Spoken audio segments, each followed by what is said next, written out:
Olá, queridos irmãos, boa noite. Só vou ajustar aqui a tela do computador, tá? Para a gente começar.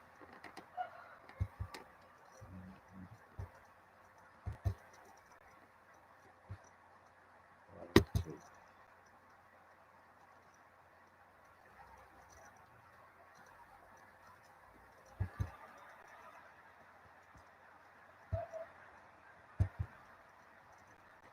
Então, desculpe os momentos de atraso.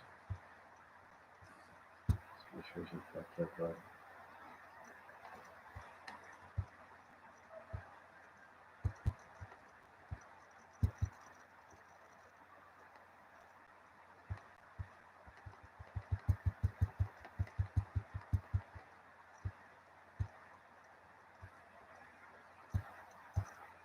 Ok. Agora sim. Então, olá a todos da casa. Primeiramente, quero agradecer a oportunidade de estar aqui mais uma vez. Possamos, estar envolvidos na paz do nosso querido Mestre Jesus e que essa mesma paz possa envolver a todos que se encontram em casa, envolver todos os familiares, todos os irmãos. O tema do estudo de hoje é fazermos aos outros o que queramos que os outros nos façam. Um tema extremamente importante, extremamente necessário para os dias atuais, principalmente para a nossa escala evolutiva, até mesmo porque ele é a base, das nossas ações e para as nossas relações sociais. Então vamos começar. Primeiro vamos começar com uma sensibilização a respeito dessa temática. Nessa sensibilização a gente diz assim: você, pessoa branca, gostaria que seu filho fosse expulso de uma loja somente pela cor da pele? Você, homem, gostaria de sofrer violência mental e física e viver num relacionamento abusivo? Você, se tivesse uma deficiência ou um transtorno de saúde mental, gostaria de ficar escondido? Gostaria de ficar trancado no manicômio, tratamento de eletrochoque, ficar distante da sua família? Gostaria de sofrer pela falta de materiais adaptados, pela inclusão, por locais acessíveis? Você, heterossexual, gostaria de não poder andar de mão dada com a pessoa que você ama? Você gostaria de ser agredido pelas pessoas na rua por manifestar quem você é? Você que possui uma situação financeira, gostaria de trabalhar como empregado doméstico, sem leis, ou um salário que te desse segurança? Você, adulto, gostaria que as pessoas não te dessem atenção e valorizassem os teus sentimentos? Gostaria de ser destratado, ignorado por quem você gosta? Você, que é empregado, se fosse superior, gostaria que as pessoas falassem mal de você, debochassem e lhe desejassem mal? Essas perguntas é para refletir como você gostaria de ser tratado em qualquer circunstância. E em qualquer circunstância, como você trata as pessoas.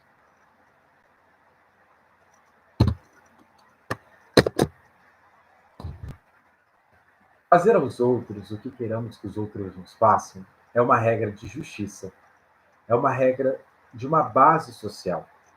Quando nós consultamos o Livro dos Espíritos na questão 875, Kardec pergunta: como se pode definir a justiça?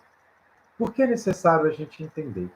Porque a justiça ela tem dois parâmetros. A jurisprudência terrena, que é uma coisa que evolui ao longo da existência, e a justiça divina, que é perfeita por si só, desde o seu estado natural. Kardec, então, fazendo esses parâmetros, quando ele questiona a questão divina, os espíritos respondem que a justiça ela consiste no respeito aos direitos de cada um. Então, ser justo aos olhos de Deus é respeitar os direitos de todos os nossos irmãos, nas esferas das quais eles se encontram, né? Na questão 876, nós entendemos que a base da justiça, na perspectiva da lei natural, é querer para os outros o que quereis para vós mesmos. E nós vamos entender isso de uma forma muito clara quando nós consultamos, né, a questão da justiça. Nós entendemos que o que nós queremos para nós. Coisas que são agradáveis, coisas que são boas, coisas que são úteis. Então, da mesma forma que nós queremos aquilo para nós gostaríamos que esse mesmo tratamento fosse direcionado a outros irmãos. Por quê? Se aplicássemos em nossas relações sociais, jamais erraríamos. O que eu quero para mim, eu quero para o outro irmão, né? Então, nós começamos a perceber essa relação, que a sublimidade do cristianismo, né, ou seja, a sublimidade cristã é querer para o outro aquilo que queremos para nós. O direito pessoal por base ao direito do próximo. Então eu entendo que o que é bom para mim, o que é bom para o desculpa, eu entendo que o direito pessoal por base do direito do próximo. Então o meu direito pessoal, o meu dever pessoal é o bem-estar e o direito do próximo assegurado. Ainda vai continuar assim. Na incerteza de como entender isso, na relação com o nosso semelhante, em dada circunstância, é só eu perguntar em relação a mim, né? Quando algo acontecer, como eu gostaria de ser tratado? Então, como eu gostaria de ser tratado é a forma como eu vou tratar a outra pessoa. Porque a vida social, ela requer, né? Ela tem direitos e deveres que são recíprocos. É a questão 877 do Livro dos Espíritos, né? São direitos que são recíprocos, né? A vida social, ela impõe isso, seja na minha comunidade de família, seja na minha comunidade de trabalho, seja na minha comunidade de relacionamentos, seja na minha comunidade de identificações. Necessário é entender que nós temos direitos e deveres que são recíprocos e que as minhas ações influenciam a ação do outro irmão. Por isso, a necessidade de trabalho entre esses irmãos. Para isso, para a gente entender sobre essa questão de necessidade de irmão, o Herculano Pires, no livro O Homem Novo, ele faz algumas reflexões necessárias quando ele vai quando ele vai dissertar sobre praticar a caridade e cumprir o mandamento do amor ao próximo. Lá, Herculano ele vai trazer o conceito fundamental do cristianismo, aonde ele traz o conceito de paternidade universal. Deus é o nosso Pai. Deus é o meu Pai, assim como ele é pai de uma criança que está lá no Japão, na Austrália, na África, aqui na Argentina, do outro lado da minha rua. Deus é esse Pai. Ele vai tratar também, né, que Deus, ele é o Pai daquele ser que está lá no presídio. Que Deus é o Pai daquele ser que pode estar cometendo algum assassinato, um pedófilo, um maníaco, uma pessoa que possui um transtorno mental. Deus é o Pai de uma pessoa que está dentro de um convento, dentro de um terreiro de Umbanda, de um terreiro de Candomblé, né? Que está lá na Índia. Deus, ele é Pai de toda a criação. Então é um Deus único e que não vai mais promover divisões e nem mais vai promover privilégios. Que quando a gente traz essa ideia da unidade de Deus, através da ação de amar a Deus sobre todas as coisas e ao próximo como a si mesmo, não existem mais divisões. através dos deuses. Até o próprio Jeová Herculano traz isso para a gente. Deus dos exércitos deixa o seu lugar ao Deus de amor do cristianismo. Então, os privilégios, os divisionismos, não têm mais razão de ser diante da parábola do bom samaritano, por exemplo, aonde não existem, né, os judeus, os samaritanos, né, não existem, apenas há o amor e a forma de tratamento que nós devemos direcionar a outro irmão.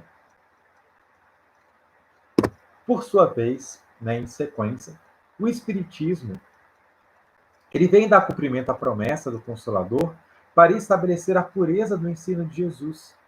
Ele restabelece o conceito cristão de Deus como Pai. Por isso, Kardec ensinou no Evangelho que o nosso lema deve ser: fora da caridade não há salvação, porque é a forma de nós estabelecermos a união entre as pessoas. Kardec chega mesmo a esclarecer que não devemos dizer fora da verdade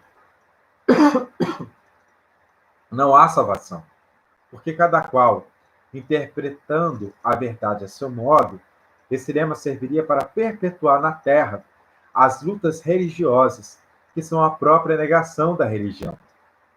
A caridade, pelo contrário, a todos une e a ninguém condena, como ensinou o apóstolo Paulo. E aí a gente consegue encontrar esse pensamento no capítulo 12 do Evangelho segundo... Desculpa.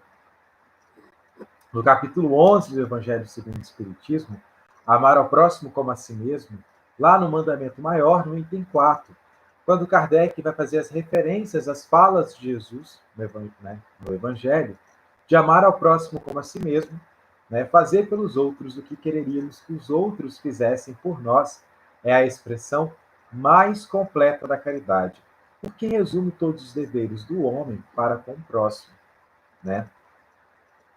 Então, Kardec ele coloca que a gente tem como guia mais seguro essa máxima de fazer aos outros o que gostaria que os outros fizessem por nós. Porque aquilo que nós queremos é a forma como nós vamos tratar. Como você gostaria de ser tratado? Que respeitassem a minha identidade, que respeitassem a minha orientação, que respeitassem a minha pele, né? Respeitassem a minha situação financeira, que me tratassem bem, que não me julgassem por interesse, que não gritassem comigo, né? Que me tratassem com amor. Então, tudo que eu penso que eu gostaria que fizessem comigo é a forma como eu deveria fazer com as pessoas. Se eu quero respeito, eu preciso dar respeito, independente se eu vou ser respeitado ou não. Nós estamos tratando da esfera individual, a esfera que se doa, não a esfera que recebe. Então, né, se nós somos uma comunidade de 4 pessoas, a sociedade dessa comunidade é um total de 4 indivíduos.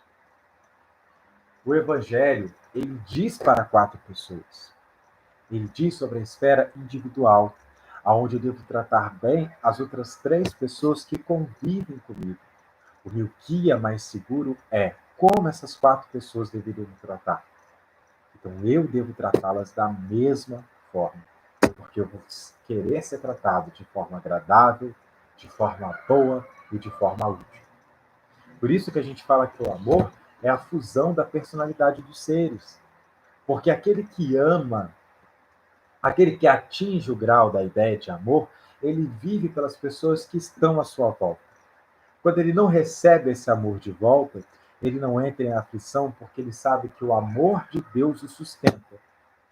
Mas a ideia é que cada indivíduo despertando para a ideia do amor puro, é que a própria fraternidade se alimente na ideia do amor. Então, isso vai chegar à prática dessas máximas, a destruição do egoísmo, né? Então, a regra de conduta nossa deve ser essa, que deve tomar a base de todas as nossas instituições, porque é a forma de nós propormos a fraternidade, né? Para que reine a justiça. E não haverá mais nem ódios, nem distinções, tão somente união, concórdia e benevolência mútua.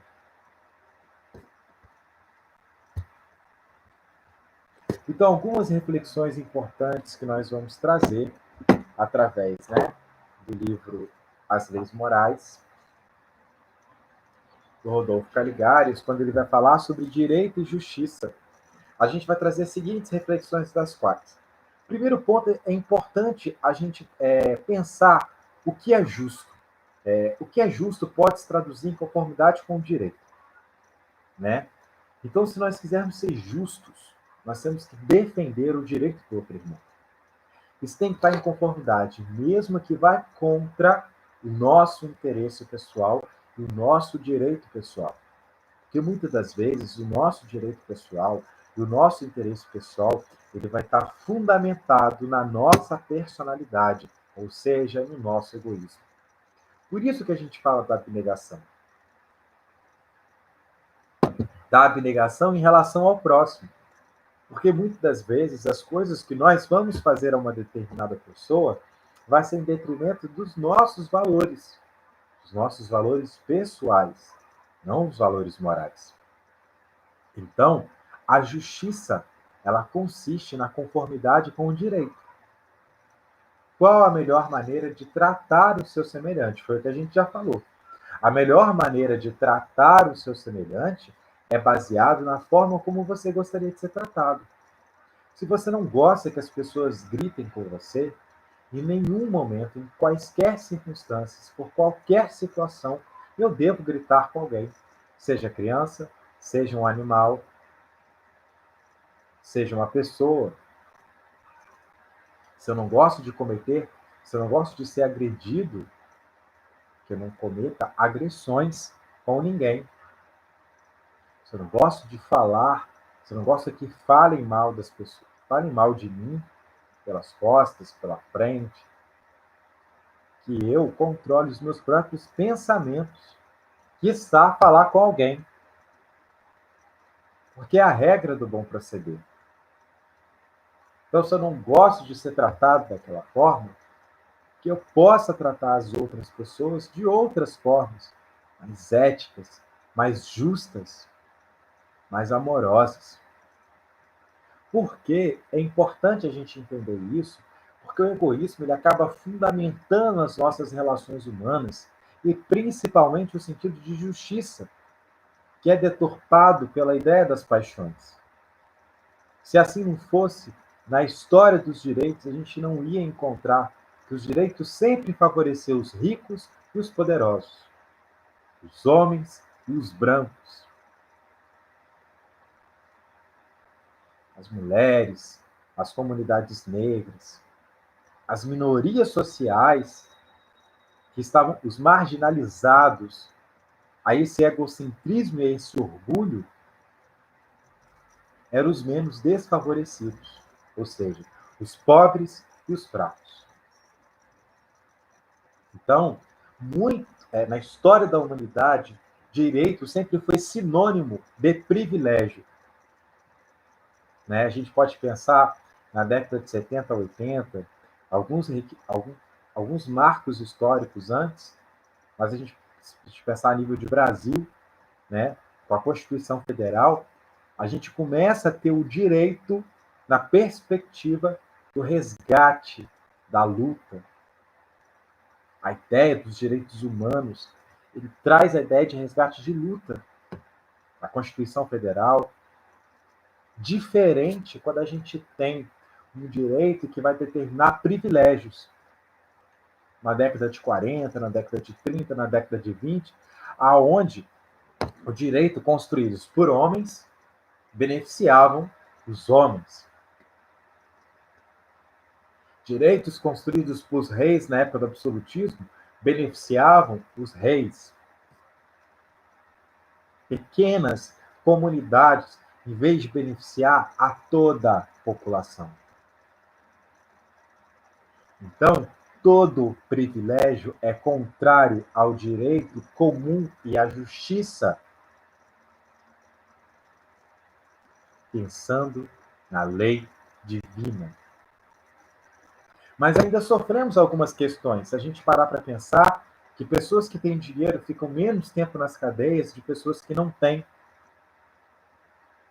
Vivemos uma justiça ainda muito mais monetária do que uma justiça realmente cristã e divina na Terra.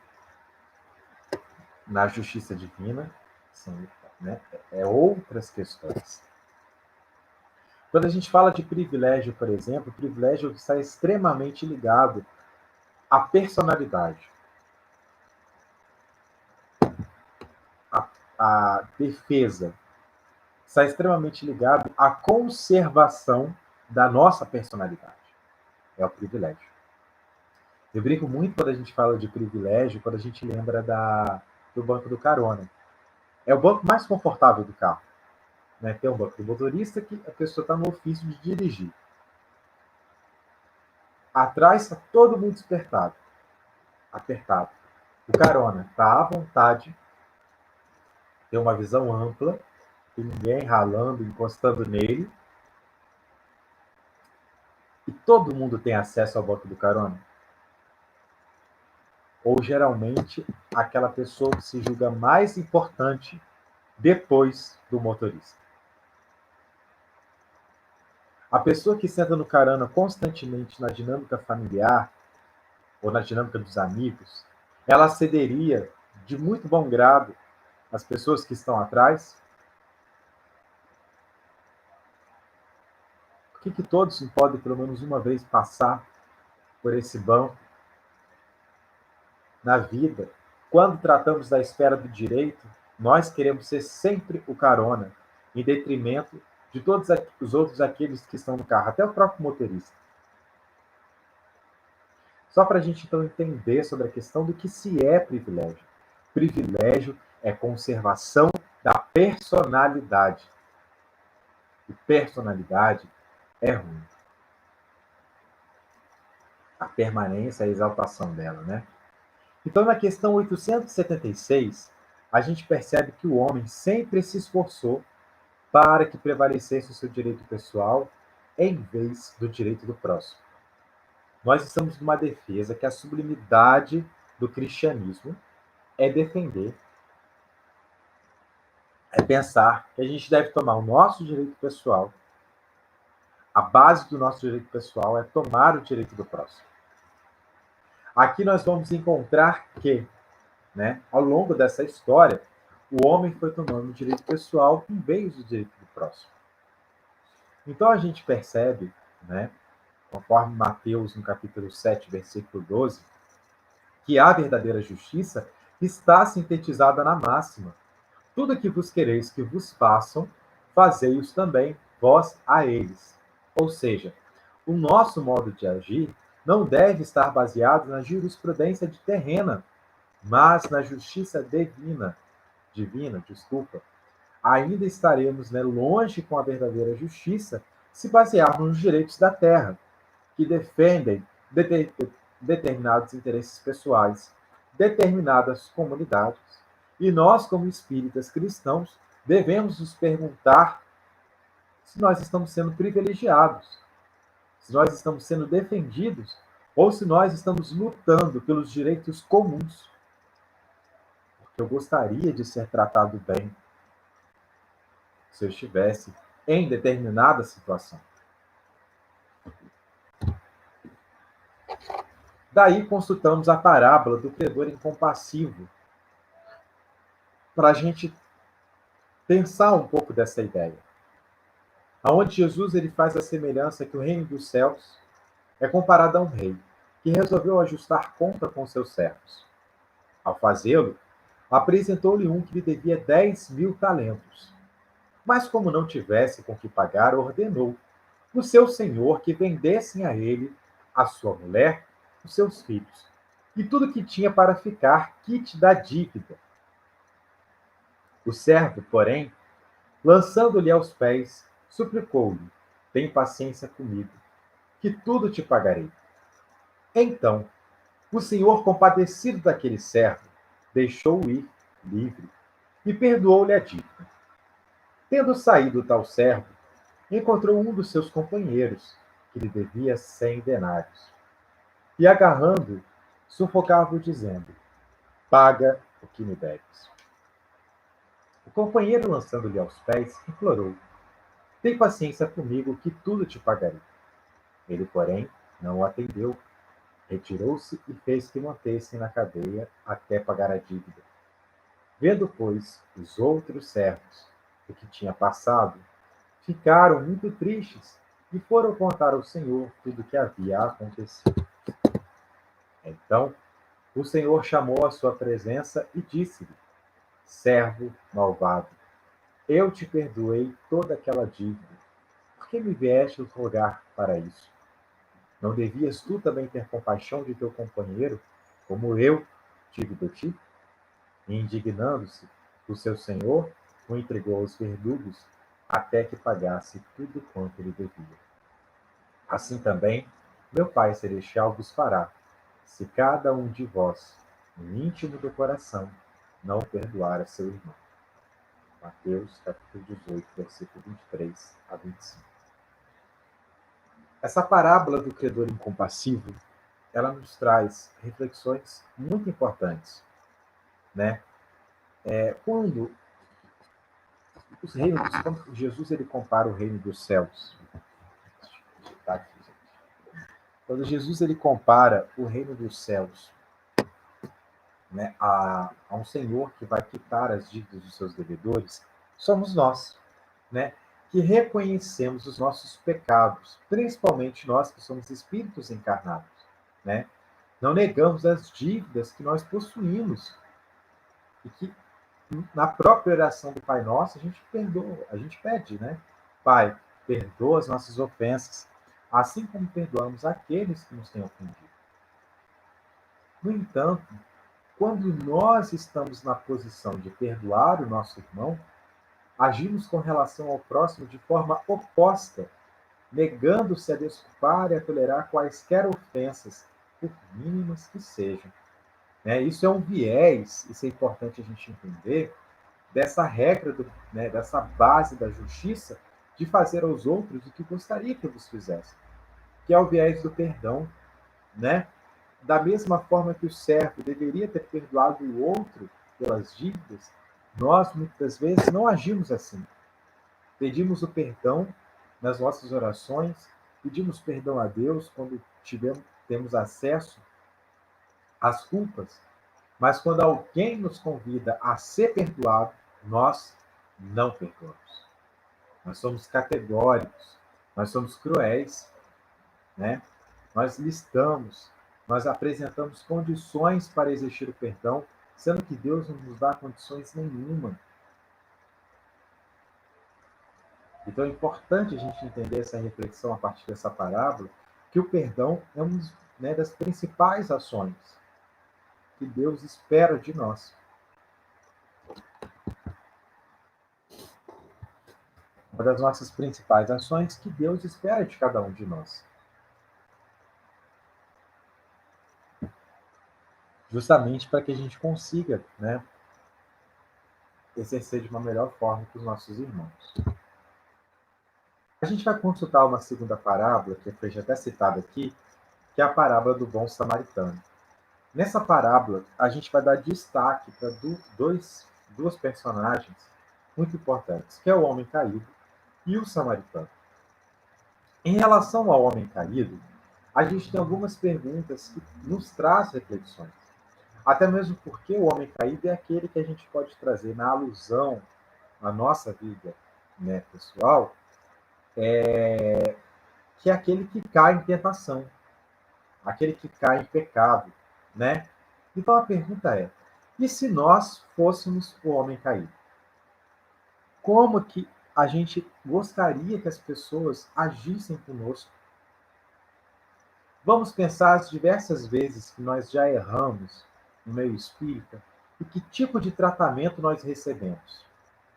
Que tipo de tratamento nós recebemos de pessoas que nos deixaram constrangidos, que nos deixaram mais machucados, que nos deixaram decepcionados pelo julgamento, pela exclusão, pelo nosso erro.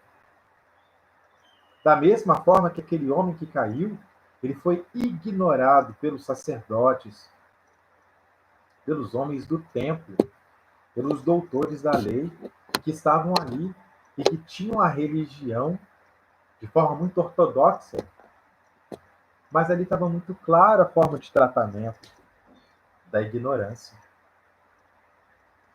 Por que nós vamos trazer essas ideias? Né? Por que a gente quer trazer isso?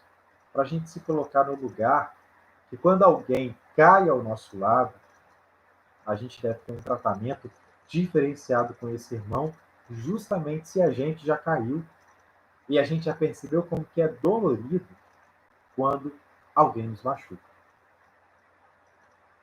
Então, como a gente gostaria de ser ajudado se fôssemos nós a cair? Como que a gente gostaria que as pessoas nos tratassem? Como que a gente gostaria que as pessoas direcionassem a sua atenção a cada um de nós? Para daí, então, a gente dar sequência à pergunta que se alguém cai do nosso lado, como que nós vamos ajudar essas pessoas? Nós vamos pensar, né, que nós vamos ajudar essas pessoas com carinho, com amor, com atenção, envidando todos os nossos esforços para auxiliar.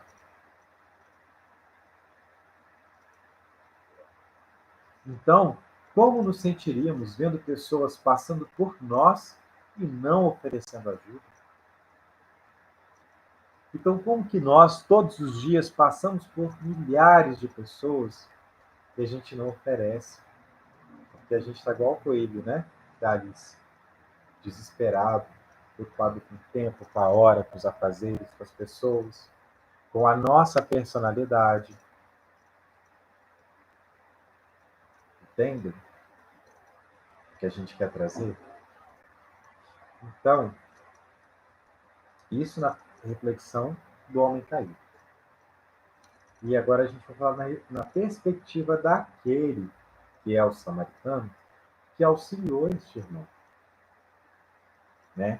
Primeiro que Jesus ele coloca o samaritano, considerado herético, mas que pratica o amor do próximo acima do ortodoxo, que falta com caridade. Então, olha, né, o herege é o que atende ao próximo e que corresponde à ideia do amor.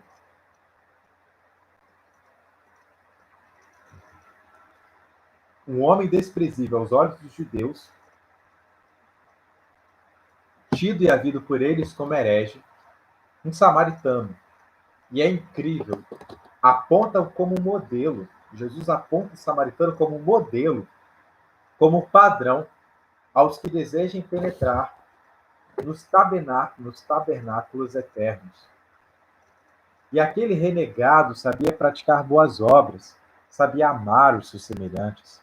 E para Jesus, o que importa, o que vale, não são os credos, nem os formalismos litúrgicos, mas os bons sentimentos, porque são eles que modelam ideias de dinamização, ações, caracterizando os verdadeiros súditos do reino celestial.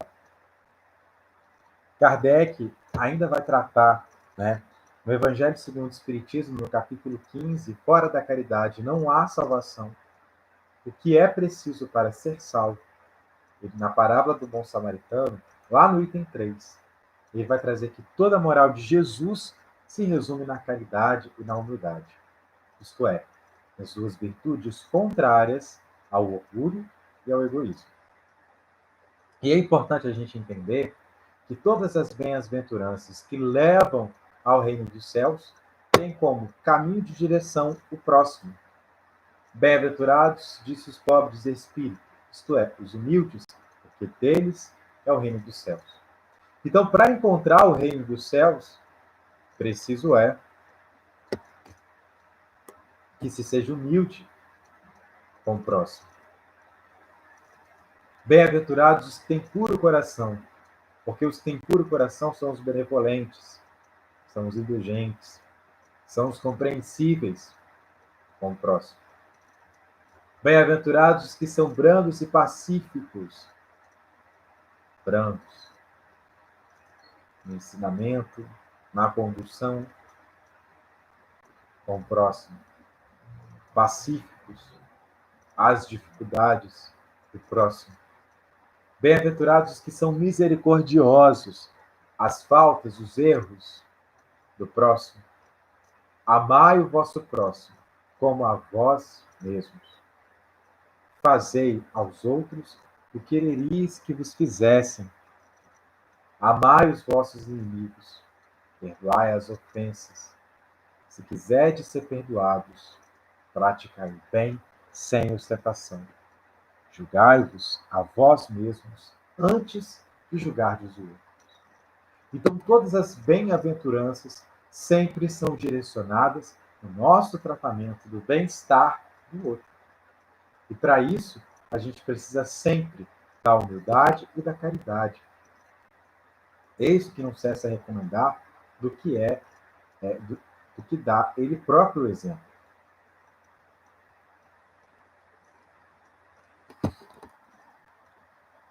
Né? Então, caminhando para o nosso fim, a gente encontra, então, na questão 917 do Livro dos Espíritos, né, quando fala sobre o egoísmo, uma resposta de Fenelon, que nos dá destaques muito interessantes para a nossa reflexão. A gente vai começar a perceber lá, primeiro que Fenelon fala que de todas as imperfeições humanas, o egoísmo é a mais difícil de desenraizar-se, porque deriva da influência da matéria, influência de que o homem, ainda muito próximo de sua origem, não pôde libertar-se, e para cuja manutenção tudo concorre: suas leis, sua organização social e sua educação. Quando trazemos isso, gente, é interessante porque nós ainda somos extremamente egoístas, né? Justamente porque nós somos atravessados pelo materialismo. E dentro disso, por isso a importância de entendermos essa questão, a gente acaba entrando na manutenção dessa sociedade, né, das instituições. A forma como nós nos organizamos, a forma como nós nos educamos, a forma dessas leis ainda é através do viés do egoísmo. Por isso que a gente mais recolhe do que a gente reparte as coisas.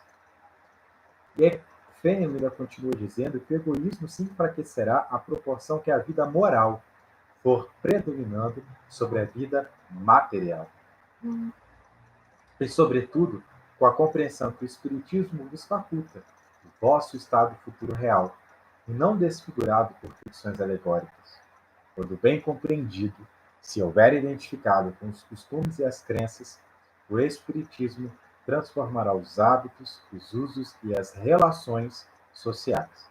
Então, esse é outro ponto importante também, que a gente só vai conseguir enfraquecer a ideia do egoísmo à medida que haver a reforma íntima, que houver a reforma íntima, que houver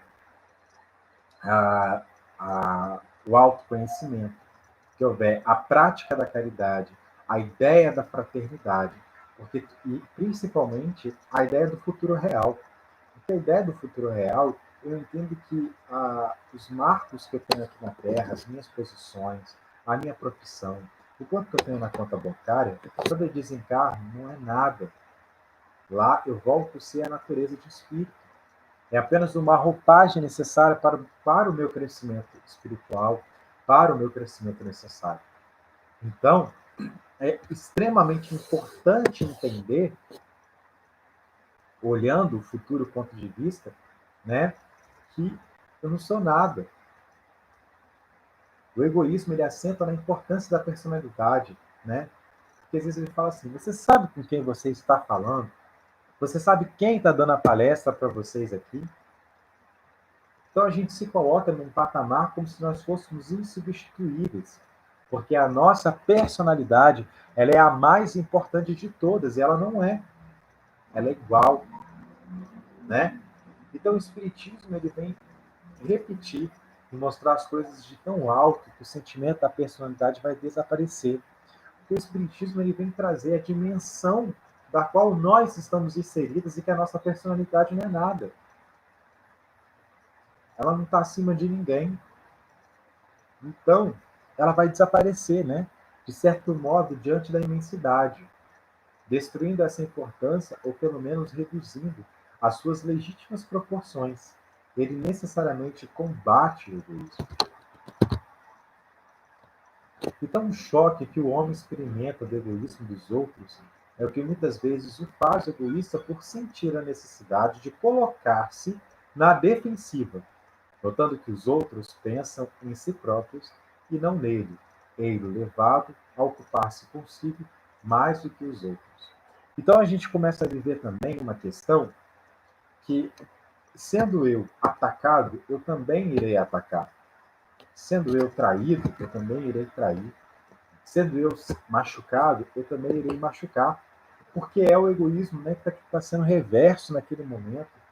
Ele está sendo automaticamente, ele está atacando por ele ter sido atacado. É o que a gente vive hoje. Por isso a necessidade da caridade. Por quê? Partindo da ideia, né, as relações legais de povo a povo, de homem a homem, o princípio da caridade e a fraternidade, o homem pensará menos na sua pessoa, ao ver que os outros com ele se preocupam, ele experimentará a influência moralizadora do exemplo e do contato. Então, enquanto muitas pessoas estão se revoltando contra as outras pelas ações que são cometidas, os homens, por sua vez, né, nas relações, vão ter exemplos e contato com a caridade. E aí, a primeira ideia é de começar a se desarmar, né? A gente percebe assim, por exemplo, Bezerra de Menezes teve grandes, né, situações na vida dele. Em determinado momento, ele saiu da sua casa para acudir uma outra pessoa que estava passando mal e ele deixou a filha entregue nas mãos de Deus. Primeiro, a relação de fé, a relação de cuidado, né? Entendendo que Deus cuida e ele já não tinha mais o que realizar enquanto médico. Olha a humildade da sua personalidade. Então ele deixou entregue nas mãos de Deus e foi acudir o outro, um exemplo extremo de caridade, de influência moralizadora, de contato em relação à fraternidade. Se nós, por conta nossa, partimos do princípio de atender ao próximo, na esfera que nós vivemos hoje, vamos começar a modificar os nossos irmãos. Então, Fenelon ele continua dizendo que, em face desse extravasamento do egoísmo que nós vivemos hoje, faz-se necessária uma verdadeira virtude para que alguém faça a abnegação de sua personalidade em proveito dos outros, que com frequência absolutamente lhe não agradecem. Principalmente para os que possuem essa virtude, é que o reino dos céus se acha aberto. Então é importante que a gente faça isso aos nossos outros irmãos, para que a gente consiga disseminar a caridade dos nossos círculos, aonde o egoísmo ainda é muito propenso. A esse, sobretudo, é que está reservada a felicidade dos eleitos, pois em verdade vos digo que no dia da justiça será posto de lado todo aquele que em si somente houver pensado. Sofrerá então o próprio abandono. Então essa é a mensagem que nós, né, que a gente trouxe hoje para cada um de vocês sobre a regra do bom proceder. Então a gente deixa essa mensagem final. Você, respeite aquele que tem uma pele diferente da sua. Você, trate seu parceiro com respeito, sem violência ou qualquer tipo de abuso. Respeite as diferenças, promova a inclusão, convive com os transtornos, respeite a loucura. Não menospreze a orientação sexual, a identidade de gênero, o gênero feminino, todas as formas de amor. Valorize o trabalho do próximo. Respeite os direitos dos quais o protegem, mesmo que tenha que pagar mais por isso. Se pensares bem, apenas está restituindo aquilo que tomou ao longo do tempo. Você valorize a criança, o seu desenvolvimento. Elas têm opinião e precisam de sua atenção. Você, que possui pessoas superiores, tenha compaixão e ore pelos seus irmãos.